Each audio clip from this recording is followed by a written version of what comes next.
We are back. That's right. It's another special edition of Motorsports 360. We're back in your life for another episode. It's Marty here. Hope you're having a good day so far. And in case you're wondering why I do look different and I'm in a different location, I'm back in my house, got my hair cut, I'm in my pajamas now. So, yeah, pretty much, yeah, it's amazing how much I can do within 4 hours around. But anyway, today we've got Justin Zidell. Yep. Hello, everyone.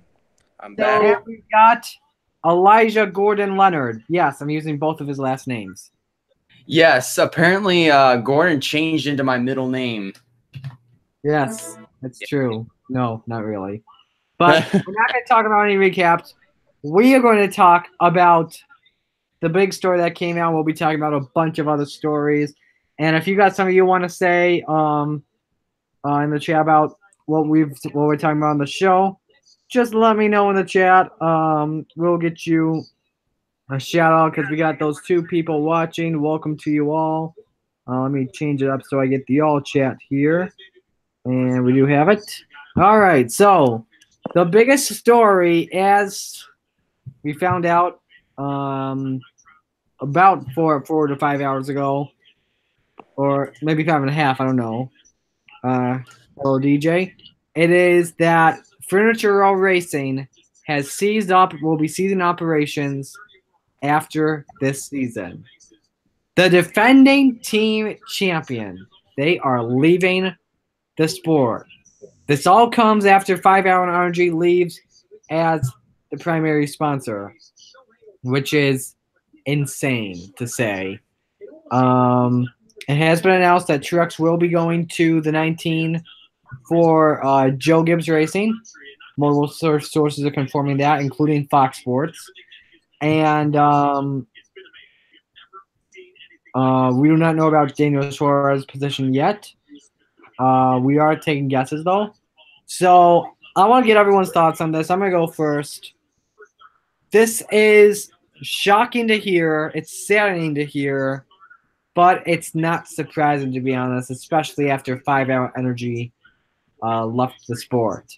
We're talking about a team that will probably go down as the greatest small team in all of NASCAR. Starting in 2005, just a random team based out of Denver, Colorado, which you wouldn't even think would be a town where you would have a NASCAR race headquarters. And then years later, we got they have a breakout year, and out of nowhere, Regan Smith pulls off the upset in the Southern 500 at Darlington.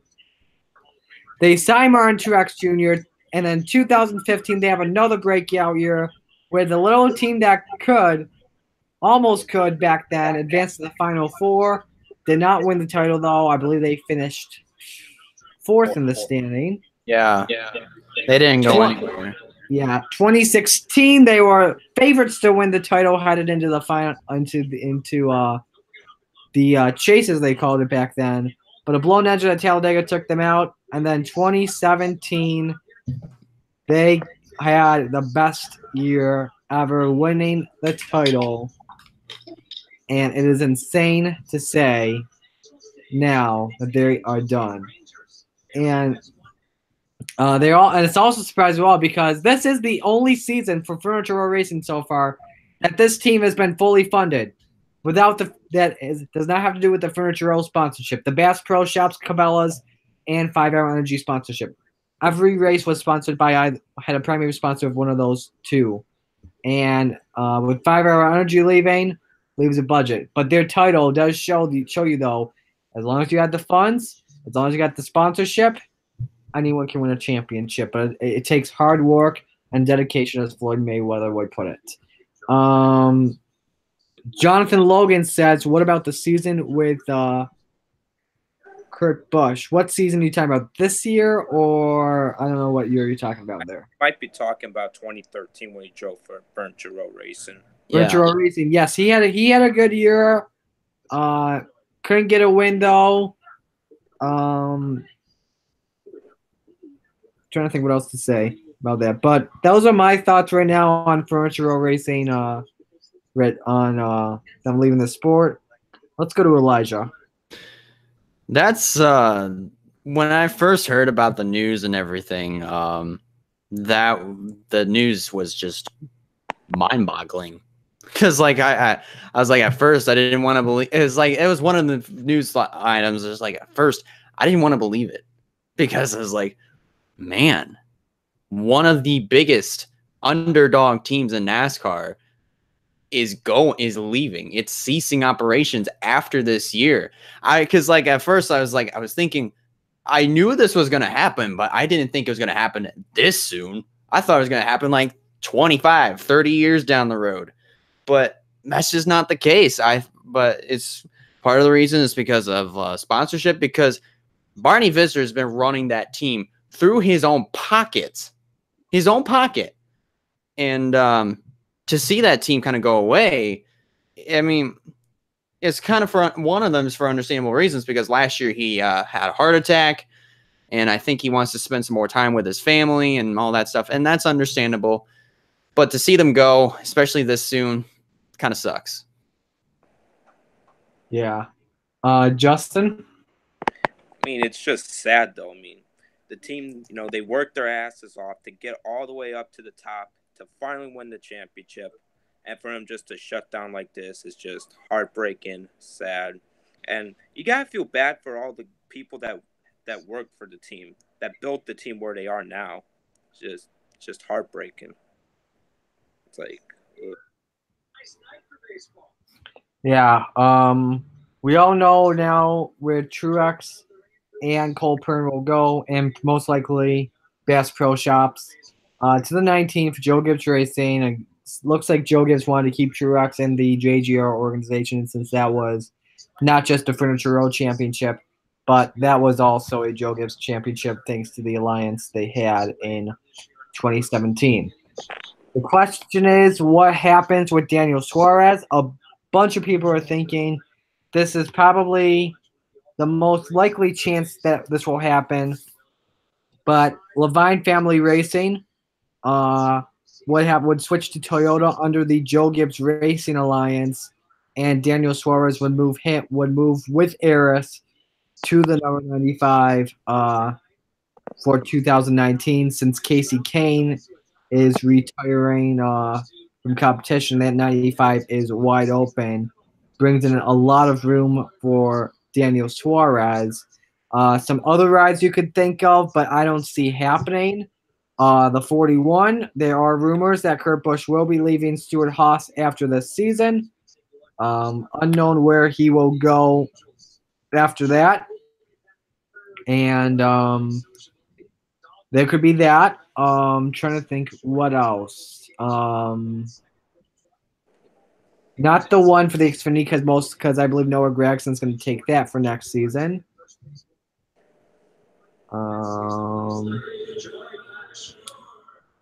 That's all I'm thinking for right now. The 41 is the other big silly season option we've got, or even the one for Ganassi.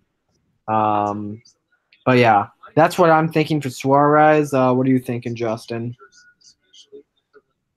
I'm pretty sure that Suarez will probably go to Levine Family Racing. I mean, they're switching to Toyota, which is most likely going to happen. And then they're probably going to have an alliance with JGR. So that's probably what most likely could happen. But we don't know a silly season. Anything could possibly happen. Absolutely. Elijah? Yeah, I'm going to chime in on that. Anything is possible between now and the off season, because you never know what's going to happen between now and then.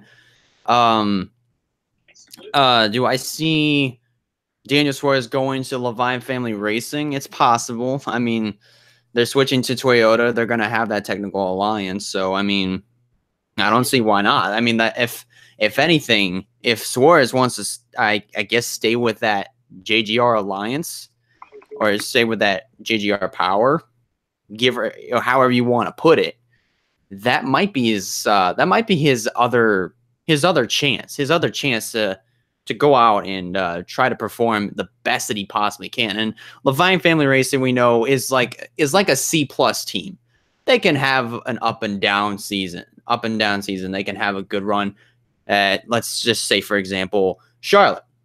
And then they can also get another good run at Watkins Glen. Not so much maybe say Martinsville or Sonoma or wherever. But nevertheless, I mean, you know, if once they switch to Toyotas, get that alliance from JGR, I would expect Suarez to go over there, which that could be the case, and possibly bring Levine family up to the next level. Mm-hmm. All right. Trying to see what else I can. What I'm looking at, I'm on J-Ski right now, seeing if there's anything else I want to talk about. What is what is your favorite moment of Furniture Row racing that is not the 2017 championship? I'm gonna be honest here, it is not a win.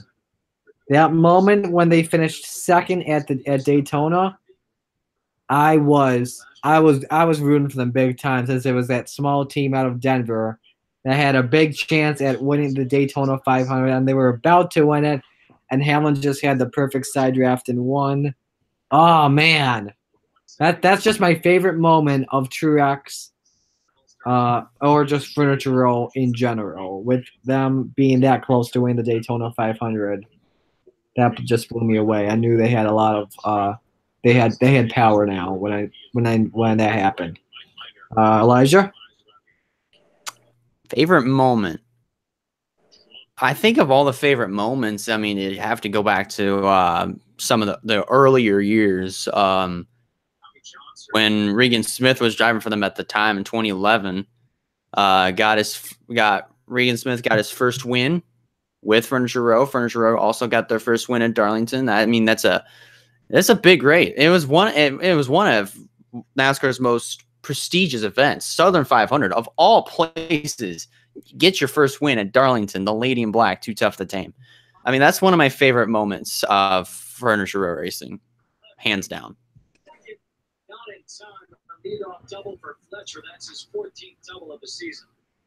All right, sorry, just responding to another text. What'd you say again, Elijah? Sorry. It was 2011 for Southern 500 for Furniture Row. Mm-hmm. All right. Justin? I gotta agree with Elijah on that. I mean, that's just amazing, though. Like a small team, Denver, Colorado. They hold off one of the best in the sports, Carl Edwards, which, you know, he was pretty much the championship contender. Probably would have been the 2011 champion if it weren't for the chase. But you know, for that team to hold him off and win that race was just fantastic. I gotta say, just amazing that a team like that can pull it off. Mm-hmm. Yeah.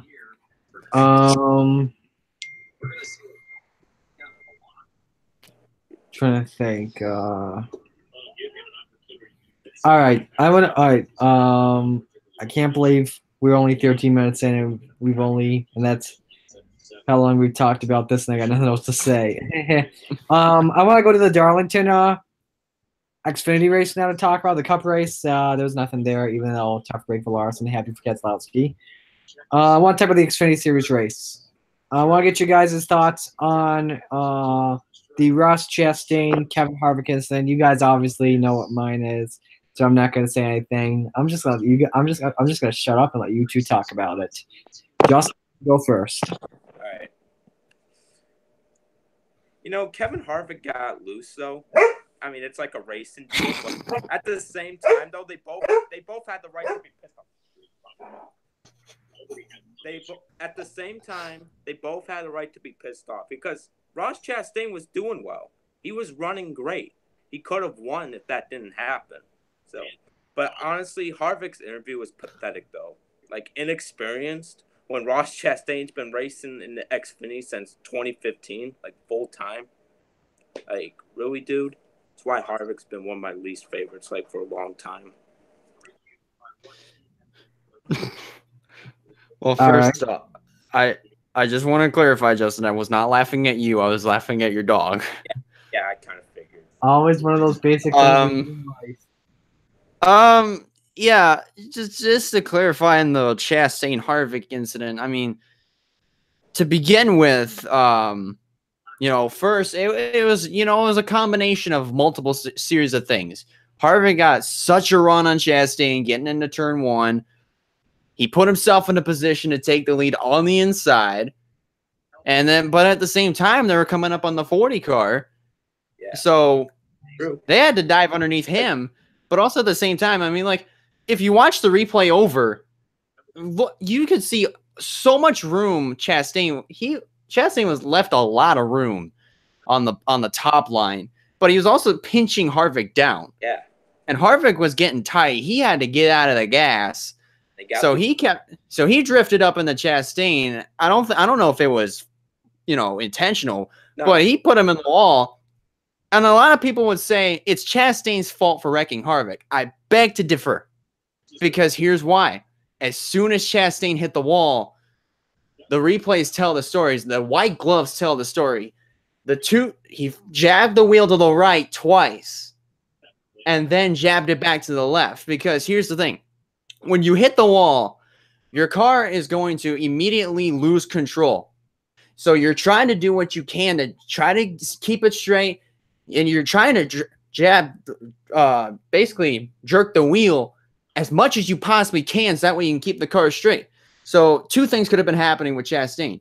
He was thinking, okay, I'm gonna keep jerking the wheel right and hope that something happens, or if I hit the wall on the inside, at least I tried. Or I'm going to risk taking another driver out so that way I can save my car and keep it straight. So I think he took the second choice and jerked the wheel to the left, which looked like he intentionally wrecked Harvick. It may not have been the case, but then again, sometimes pictures can tell a story. But, and then also Harvick and then Harvick gets heated about it. I do not agree with Harvick's comments at all.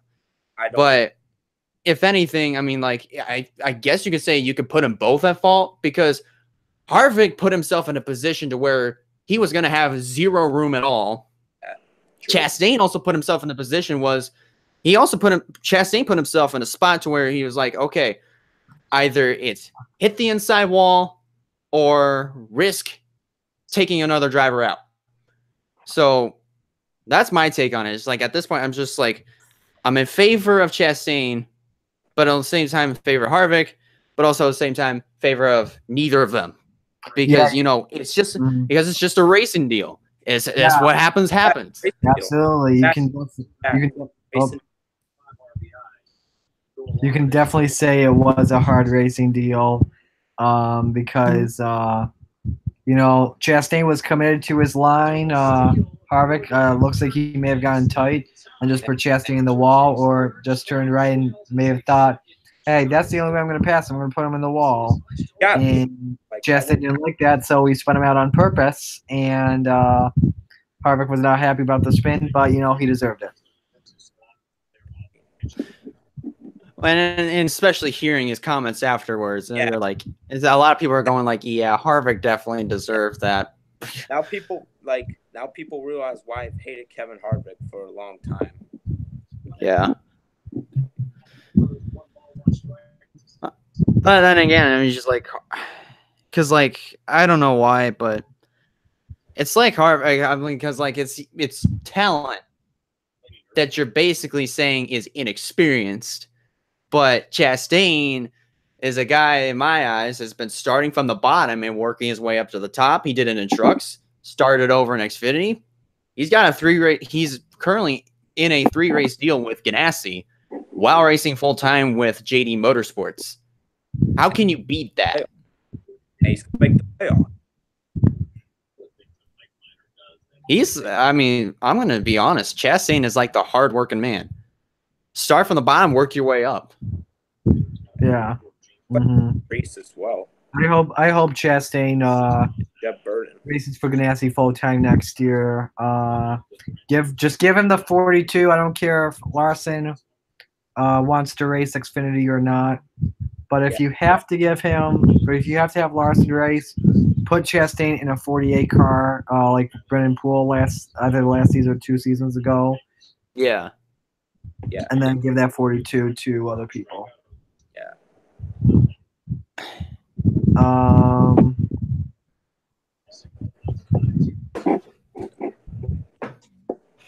trying to see what else. I want to talk about the because they announced their 2019 schedule today, and the biggest jaw dropper, as you would call it, is that we will be going to Texas twice for the first time since I believe either 2013 or 2014 when they were in Houston. But they will be making the move to Austin, Texas. They're going to race at the Circuit of the Americas, or COTA as we like to call it.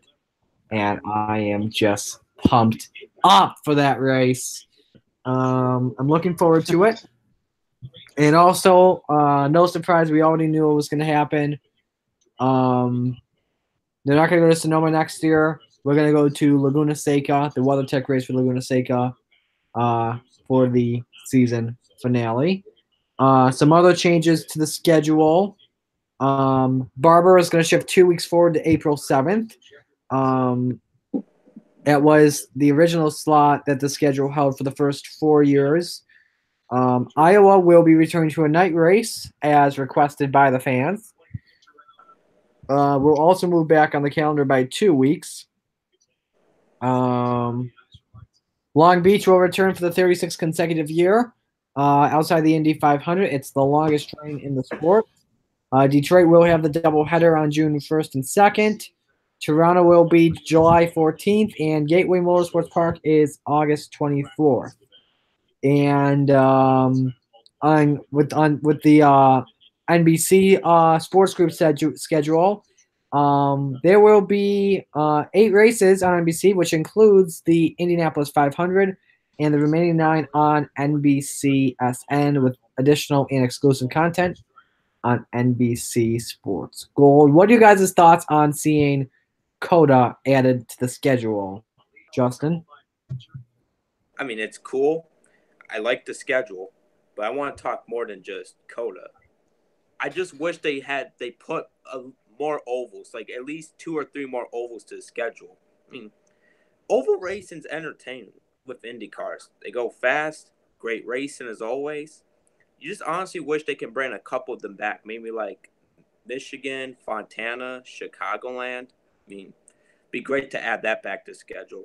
But Circuit of Americas, I'll take it. It's a nice course. So is Laguna Seca. I'll take that as well. But just wish they at least added 2 or 3 more ovals to the schedule. Mm-hmm. All right. Elijah? I don't really follow IndyCar all that much, but just looking at the schedule, I mean, it kind of looks interesting. You should watch it. It's entertaining racing. Yeah, I watch IndyCar every once in a while, but I mean, I haven't really full on gotten into it. But you know, just looking at the schedule and all, I mean, it kind of looks interesting though. I mean, because there are some racetracks that I don't think I've ever heard of before. COTA is one of those, but I think with the schedule, I mean, especially including more of a variety, more of other tracks that either IndyCar has gone to in the past or has never gone to before, should make for an interesting season in 2019. All right. If you could change anything on the schedule, what would you change? Let me go first on this one. Here's what I would do. I would get rid of the Indianapolis road course race. That's just a little popular thing to get people to watch get people to watch the Indy 500. I don't like it, to be honest. It's just one of those regular schemes. Get rid of it. I would move Mid-Ohio up and run it the same weekend as IMSA does, because the IndyCar IMSA weekends were really big. I would get rid of Belle Isle. The races usually suck every year, except for last year, which was pretty good. I'd move Texas up 1 week. Road America could move up another week. And then the 4th of July weekend, I would put in the Michigan 400. Since that was one of the big races every year. Trying to think what else. I would add Watkins Glen to early August, since that was fun racing. And I would probably say as well, maybe keep Laguna Seca as the season finale. But if it's not as good as a race next year as Gateway, I would make Gateway the season finale, especially on an oval. Elijah, wait a second. You say you don't really watch IndyCar that much, except once in a while. Justin watches IndyCar. Get well, Wickens, by the way. By the way, did you get the sticker yet, Justin, or no? Yeah, actually, I have it as my wallpaper on my phone. No, I'm talking about like the actual decal. No, actually, I didn't. Just have Motorsports.com. If you buy it, all proceeds will be donated to Sam Schmidt's spinal cord injury foundation. Nice. I got it on my laptop. You can't see it though. But yeah, Justin, what would you do with the schedule? I would take off one Bell Out race. Like, we don't need the race back to back. Like, it's just stupid. I would add 2 more ovals. I would say Michigan, Fontana. I would, now let me think. I would replace, oh man. I would honestly replace Gateway with the Cleveland Airport. You all remember that? Yes. Yeah, that would be nice to go back. And what else? Like, take off a Bell Out race and then have Michigan, MIS, about a month later, like July or August. That would be nice. And maybe take off the Indy Grand Prix. I mean, it's not bad, but like, oh, and I just turned. I don't like it at all. It's All right. not bad, but I don't think it's just not worth it. And then right before the Indianapolis 500, like, really? All right. So anyway, here's what I'm going to do. I am going to predict the NBC network schedule, not NBCSN, the NBC, the big NBC schedule for the 2019 season. The gimme obviously is the Indy 500. They'll give you that one. I'm gonna say it also goes on the Indy Grand Prix. I'm gonna say it's going to go to Coda. That's going to be one of the big races, in my opinion, this season. Long Beach. There's 4 already. The Detroit races, they're going to go to NBCSN.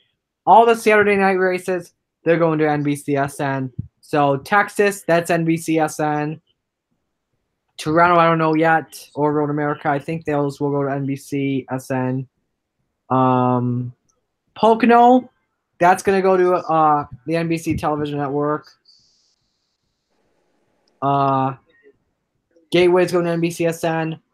Portland, since that's a Labor Day weekend, that'll go on NBC. How about that? Make it NBC. Make it an NBC weekend for Portland, and then go to Darlington.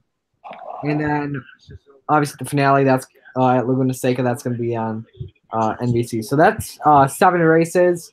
I would probably put the last one. If you have it in your slot for Saturday nights, put Texas on there.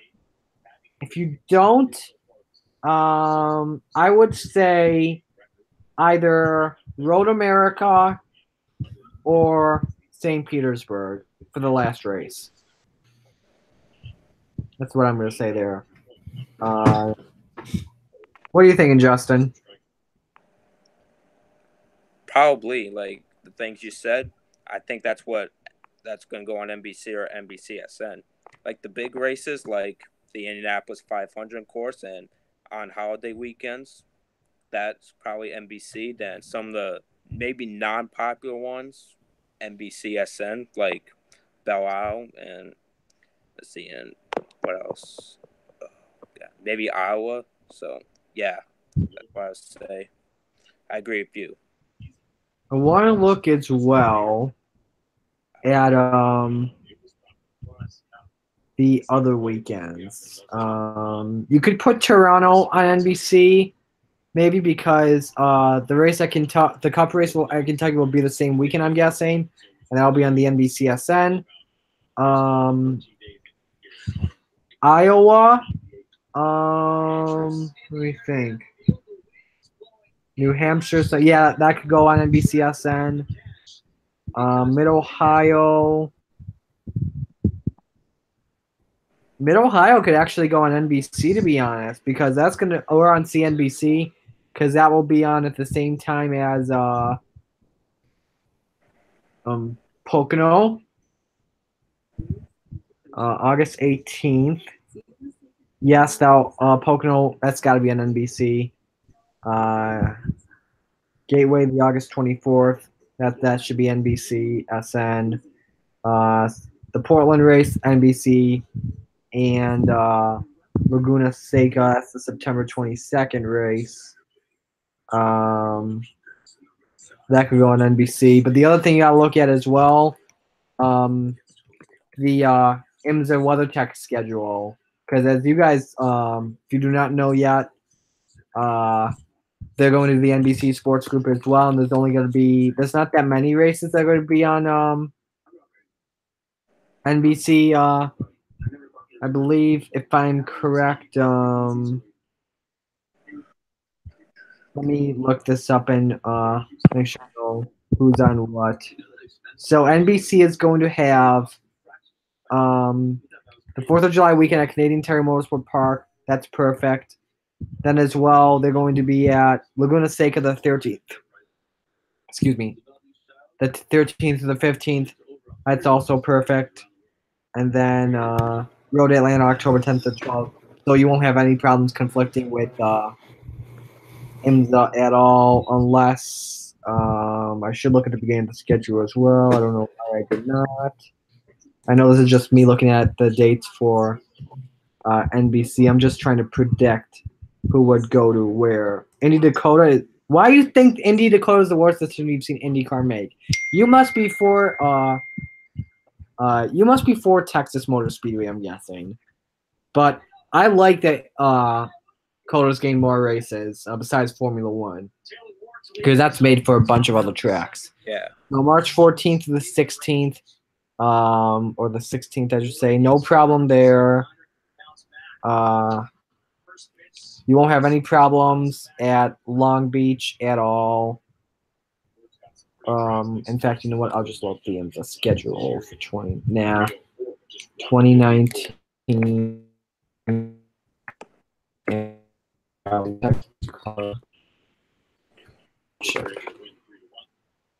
I'm sorry about the delay, guys. I'm just trying to make some time. Trying to. No, you're good, man. Okay, so April 13th, no problems at all. That Long Beach race should be on NBC, though, in my opinion. May 5th, Mid Ohio, no problems there. June 1st, there should be no problem at all, because yeah, they're at Belle Isle the same weekend, so you can put all that on NBCSN. June 8th, no problems there. June 23rd, no problems. July 14th, no problems. July 20th, you won't have a problem either. NBCSN can just take Lime Rock and then Iowa. 28th, nope. The 18th, we already talked about that. Yeah. So there won't be any conflicts at all with my schedule. I think that's how IndyCar is going to roll with their schedule. All right. Moving on. What else is big in the NASCAR news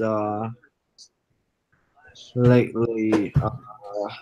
I'm looking. Rockingham Speedway, by the way, has been sold to investors, so racing will be coming back there, which I'm very happy about. That's provided some good racing, especially when the Truck Series was there.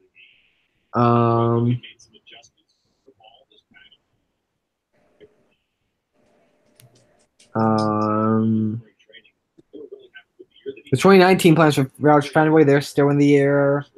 Lucas Oil Race may be getting renovations. Rick Crawford just was found guilty of enticing a minor, and that will be many years of prison for him, depending on his sentencing. Brentwood Motorsports, as we all know, they purchased BK Racing. NASCAR could return to Fairground Speedway in Nashville. I don't think that's going to happen. The rain tires were approved for the Charlotte Roval, which I'm very excited about. There's going to be a Rocky Roval ice cream and Redneck Roval burger. Man, now I want to go to Charlotte for the food. Oh my goodness. Yeah, from the sounds of it, they've got some pretty good food. So I mean, I wouldn't be surprised if anybody would want to go to Charlotte now.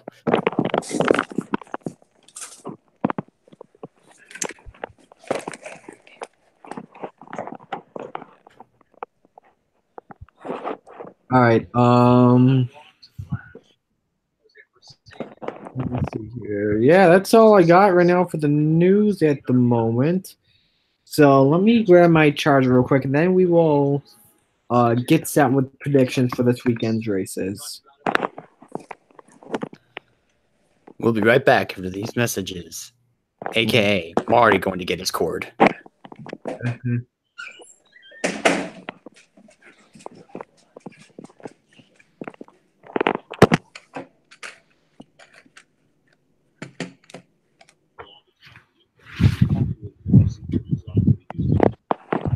And there he goes. I feel like this is so dramatic. We need like dramatic music or something. Dun dun. Dun dun. Dun dun. You're getting Jaws. Dun dun. Dun dun dun dun dun dun dun dun dun dun dun dun dun dun dun. Wait, no, I was just about to go on my bed, but I gotta plug in my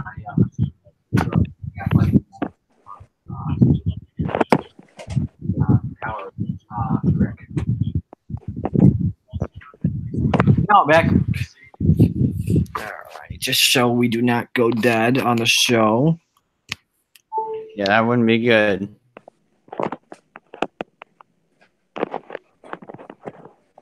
Okay. So the races this weekend. Oh yeah, by the way, Indianapolis at the U.S. Nationals for NHRA were yesterday, and I was very happy seeing J.R. Todd win Funny Car, and then Terry McMillan and Tough Field, the other two. Let's see here. What is gonna be live? So we've got Indianapolis this weekend for the Xfinity Series and the Cup Series.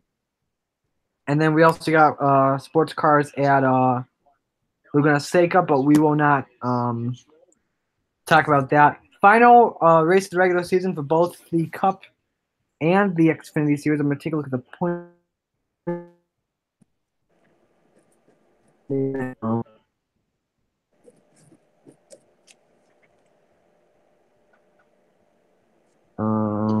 By the way, Pocono Raceway announced Sundays will now be free for kids at every weekend. So that's both NASCAR weekends and the Indy weekend in Pocono, which makes me very happy. I'm going to look at the standings here. We obviously know who are the – so there have been 14 spots locked up. 2 spots remain. Likely right now, if we do not get a new winner, it will be Jimmy Johnson and Alex Bowman. If we do get a new winner, one of those drivers, could miss the chase. So we do have the possibility of Jimmy Johnson missing his first playoffs ever, because he's made every playoff since the inception in 2004, but the chances of him missing the playoffs right now are slim, to be honest. I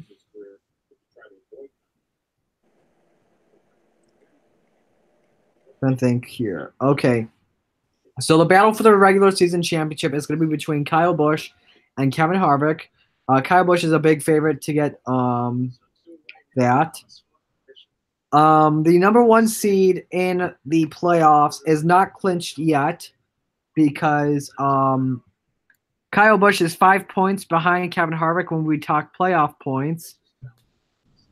Martin Truex Jr. will clinch third in the playoff points.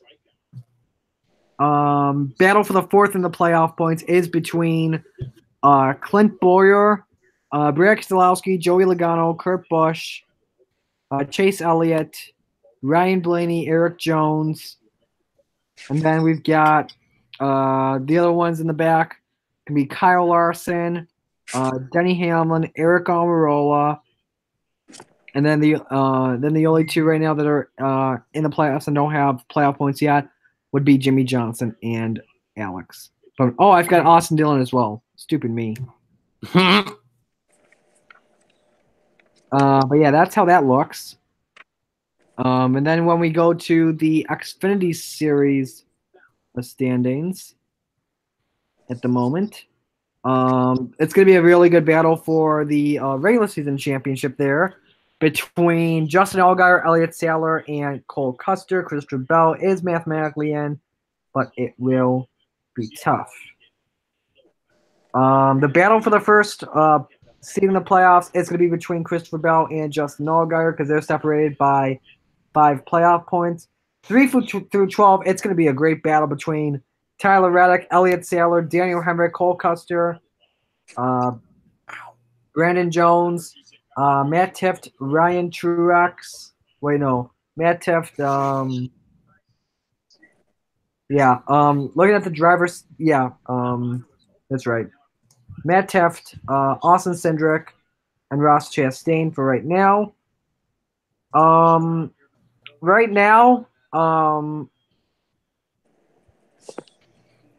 Wait a second. As long as we do not get a new winner and then below 12th place, Ross Chastain will make the final spot in the playoffs because he has 54 points above the cutoff right now to Michael Arnett. Anyone from 13th on down in the playoff standings is in a must-win situation. So let's talk about this weekend. Starting off with the Xfinity Series, who's hot, who's not, and who's your dark horse heading into this weekend at Indy? Elijah. Hey, this format you're using is right up my alley. but who's hot? Who's hot? You gotta be pretty put this in perspective here because the two hottest drivers in the Xfinity Series, the two hottest Xfinity regulars, have been Justin Allgaier and Christopher Bell. They both have the same amount of wins. So, if you look at their stats, top 5s, top 10s, they kind of look identical. But, where I think it's Christopher Bell has Allgaier beat is playoff points. But going into Indianapolis, who I think is hot, I'm just gonna straight up say Christopher Bell. I'm just gonna go with one of the hottest so far. Who's not? Now that it's kind of tough. Sometimes because Indianapolis, even though we saw it last year in the Cup Series race, it's unpredictable. It can sometimes prove to be unpredictable. But if I had to choose who's not hot, I'd have to say Michael Annett. Because Annett's been recently getting a few good to decent finishes here and there. But do I think that string of good finishes here and there is going to continue? Probably not. The dark horse, and I've been kind of thinking about this for a little bit.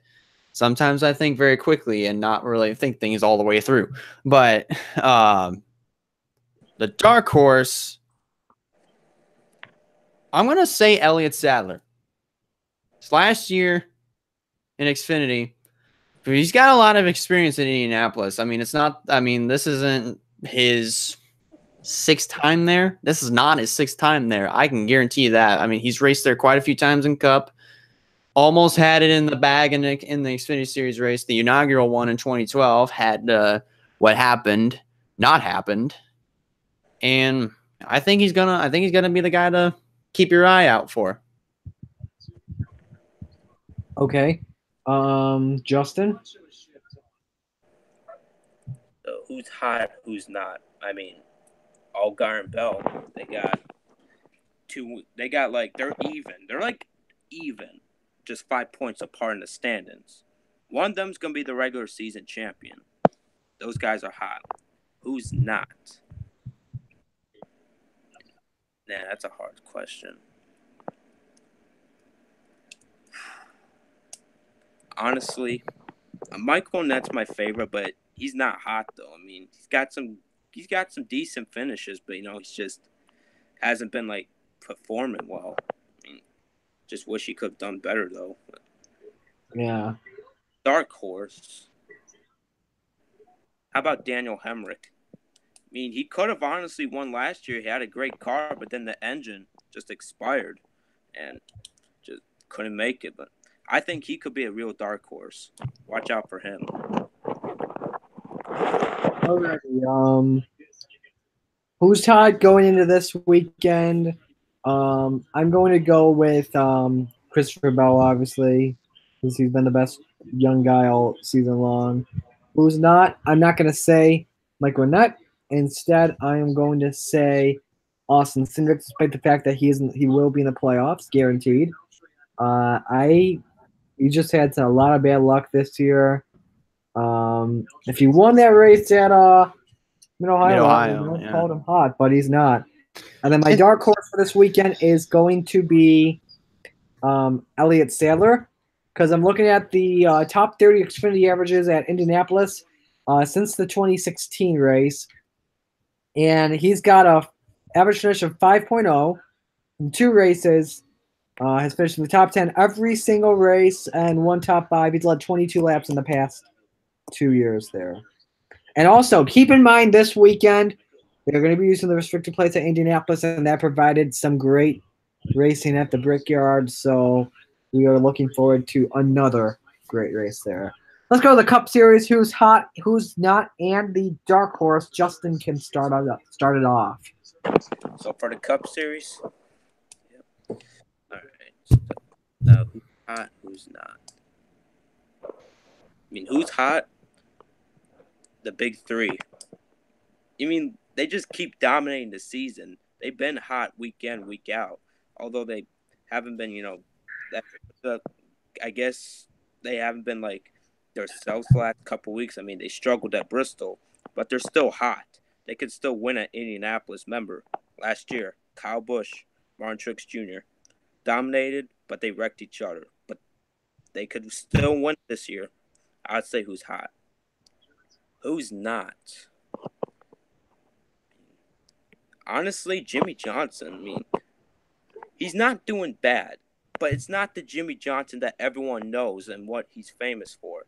Everyone knows him from dominating, from winning 5 straight championships. I mean, this is not the Jimmy Johnson that everyone knows. I mean, he's just been having a bad season. And the dark horse. Ooh, that's going to be hard. The dark horse. I gotta think. Honestly, the dark horse, I'm probably gonna go with Eric Jones. He can possibly get this one. I mean, he's been running strong past few races. He won at Daytona, July. I think he could pull off a dark horse move and win. Going with him. Okay, Elijah. Who's hot? Who's hot? There's a few. Obviously you've got the big 3. But if I had to pick anybody else other than one of the big 3, I would personally, for me, I would just say probably, and I can't believe I'm actually saying this, but who's hot? I'm going to say Joey Logano. Because, I mean, like, I know 3 years ago he came close to winning at the Brickyard, but got beat out by Kyle Busch. But who's not hot? Who's not hot? Well, last year he proved that he was hot, but literally hot. Truex. I don't think he's gonna have the basically that same run that he had last year, where he was running up near the front with Kyle Busch. But also, what I might think will happen is he might not perform as well, or either that, or probably just go or have his hopes to get another win in the season. Might literally go up in flames. Then he'd be hot, literally. But the dark horse, I'm gonna say probably you'd want to keep your eyes peeled for Jimmy Johnson. He's got 4 wins at the racetrack at Indy. So I mean, he came close to winning his 5th. But he's struggled. He struggled a lot.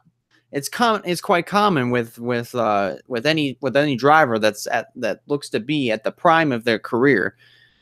So I mean, for Johnson to probably be a guy to keep your eyes out for, I think it's probably possible. All right, who's hot? Obviously, it's gonna be Kyle Busch because he's won 2 out of the last 3 races there at Indianapolis. He's had the best car for the past 3 years. However, he will not be going in this weekend with that Indianapolis car because it was wrecked by Martin Truex Jr. Well, I don't know if I would say that, to be honest. Who's not going into this weekend? I am going to say – also for who's hot, you could also say Brad Keselowski as well because he almost won the race at the Brickyard last year. And one last week at Darlington. Who's not? That's actually a tough question, to be honest. Because who's not? It's going to be that one person that does not qualify because we have 41 drivers under this weekend. Wow. Yeah. Who's not? I got it. Trevor Bayne, because he is not in this weekend. And last year, let's just remember, he almost won this race until he got wrecked on one of the restarts we had. Yeah. And speaking of which, this 41st car is a premium motorsports car. One of that's going from the 55 to the 7. So pretty much basically Danica's Daytona 500 ride. The 6 is in Rick Ware is fielding a second car as well, which is probably why. And then we've got the second Starcom car as well. The dark horse, Elijah said it, Jimmy Johnson. Jimmy has had a very tough year, and we're going to one of his best tracks. 4 wins here, and he almost won this race while blowing up. We all remember that one restart.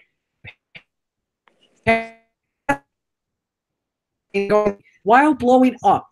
Yes, while blowing up. He took the lead while blowing up, and then going into turn 3, he lost it. And that made me sad. No, I'm just kidding. I lost my mind. That was just insane. Yeah. Let's get predictions for this weekend before we end the show. Starting off with Xfinity. Elijah's first. Okay. Notice how I go okay. But anyways, on a serious note, the guy that I think is gonna get the win at Indianapolis, it's gonna be a Junior Motorsports car. All Geier. It's not gonna be any Junior Motorsports car. Damn, I was psyched out. It's gonna be the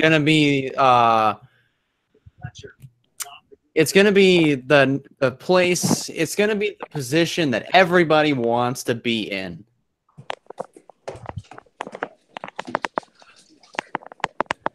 So, yeah, notice my finger. Number 1, Elliott Sadler. I'm picking him as the driver to win. Nice. All right. Justin? All right. Looking for my charger right now. My phone's gonna die. Where the hell did you put it? Fuck. Shit. So you still want me to? Yeah, make your pick. Who's gonna win? All right, Xfinity. I'm gonna go with Christopher Bell. Cup. I'm gonna go with Kyle Busch. Oh, you want a Cup as well? Oh, you gotta go Kyle Busch. Okay. Fine then. Elijah, just give me your pick for Cup.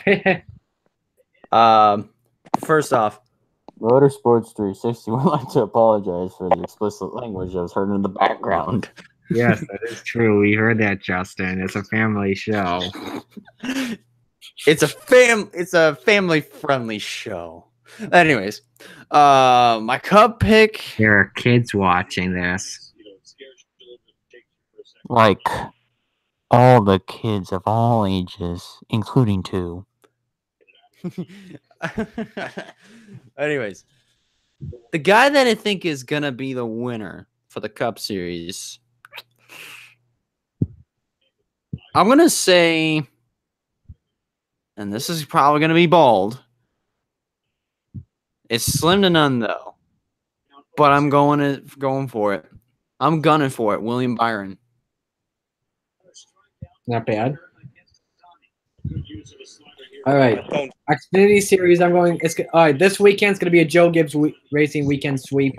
Xfinity Series, I'm going with I'm going to go with Christopher Bell. Cup Series, him. Yes. Yeah. Yeah. And for those of you that are new to this show and don't know who him is, that's my nickname, Kyle Busch. And speaking of Truex, I forgot to say this. I believe I am going to be rooting for, if Blaney cannot win this championship, I'm going to be rooting for Martin Truex Jr. to win the title. Because I would love to see Furniture Racing go out with a big bang, just like the Big Bang Theory will. Hey-oh! I'm sad that the Big Bang Theory is going out. I'm sad. All right.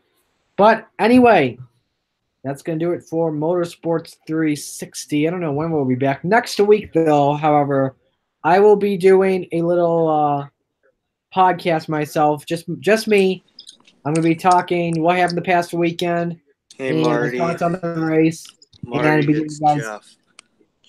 I'm going to give you guys my Jeff is here. Oh, my gosh, you're too late. Shit. Yeah, we're about to. We would like to apologize once again for the explicit language. I'm sorry for my language. Yeah, it's okay. But anyway, yeah.